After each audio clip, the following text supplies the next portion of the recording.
मेरी इंडिया में शादी हुई, मैं पाकिस्तान पासपोर्ट बनाने के लिए आई थी। 3 साल से वीज़े के लिए अप्लाई करूँ, वीज़ा नहीं मिला।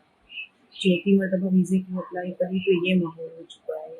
इंडिया और पाकिस्तान के बीच में जो मसला हुआ उससे हमें बहुत अफसोस है इस चीज़ का। पर हमारा क्या कसूर है? मेरे बच्चों का क्या कसूर है?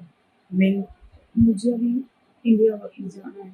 मुझे मेरे बच्चे मेरे शोहर की ज़रूरत है, उन्हें मेरी ज़रूरत है, मुझे आप लोग के सपोर्ट की ज़रूरत है। मुझे मेरे बच्चों से, मेरे शोहर से जुदा मत करें। मैं एक माँ हूँ, मुझे मेरे बच्चों की बहुत ज़रूरत है। मैं वीडियो नहीं बनाना चाह रही थी, पर अभी जो माहौल हो गया उसके हिसाब से मैं अपने बच्चों के बगैर एक सेकंड क्या एक पल भी नहीं रह सकती। 3 साल जो मैंने निकाले मेरे बच्चों के बगैर, वो मेरा भी नहीं जानता कि मैंने कैसे निकाले हैं।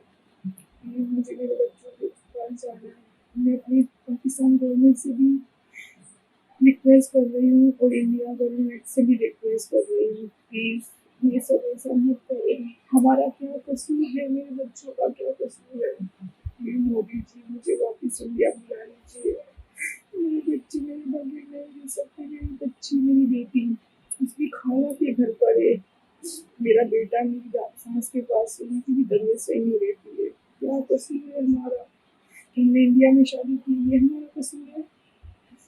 એ 3 વર્ષથી અહીંયા ફસાયેલી છે. એને આપણે ઇન્ડિયા ગવર્મેન્ટ વિઝા નથી આપતું એને. હવે શું કારણે નથી આપતું પૂછવા જાઉં છું મેડમને. અહીંયા આપણે રેસકોર્સમાં કમિશનર ઓફિસમાં છે પાસપોર્ટ વિભાગ ત્યાં. તો મેડમ એમ કહે છે કે અમને ના ખબર હોય કે ઈ તમે કે ઉપર તપાસ કરો. હવે એ ઉપર કે મેં કીધું ક્યાં જાવ? તો કે દિલ્હી જાઓ. કે તમે હાઈ કમિશનમાં. ત્યાં પણ ગયો હું દિલ્હી. દિલ્હીમાં મને એમ કહે છે કે ઈ અમને ના ખબર હોય કે તમે કે પાછા કે રાજકોટ, ગુજરાત રાજકોટ જાવ કે ત્યાંથી તમે કે પેપર મોકલો તમારી વાઈફને. એ લોકો પેપર મોકલશે, તમે કે પેપર મોકલો, ત્યાંથી કે પાસપોર્ટ ને બધું જમા કરાવશે ઈ. તો કે અમારી પાસે આવશે ને તમે કે વિઝા દેશું એને. 3 ફેરી એ લોકો કરે છે.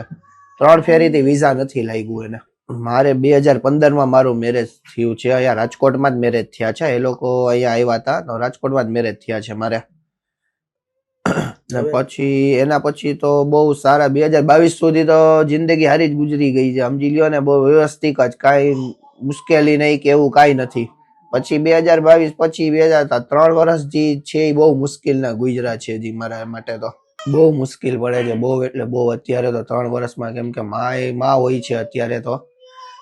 અત્યારે મારી બેન છે એટલે મને એટલી બધી કઈ આમ ટેન્શન જેવું નથી, કેમ કે મારી મમ્મી છે, મારા બેન છે. મારા મમ્મી પણ બહુ કામ નથી કરી શકતા, એને ભાઈ હાફ પેરેલિસ છે એટલે એનો અડધો શરીર તો ખોટો છે, એ વધારે કામ નથી કરી શકતા. મારી છોકરી સવારે નિશાળે જઈએ, હવે એને તૈયાર કરવા મારી બેન ઉઠે છે, એની પણ નાની બાળકી સાવ નાની છે એની, તો એ બધું કરે છે. સરકાર પાસે તો એ જ અપીલ છે કે એને બસ વિઝા દે ને કંઈક એવું રિસ્પોન્સ, કંઈક વિડીયો જોઈને, છોકરાઓને જોઈને, મને જોઈને, મમ્મીને જોઈને કંઈક એવું એ લોકો કંઈક કરે, કંઈ નિર્ણય લે, કંઈ બસ ઈ જ છે કે વિઝા એને આપી દે એને.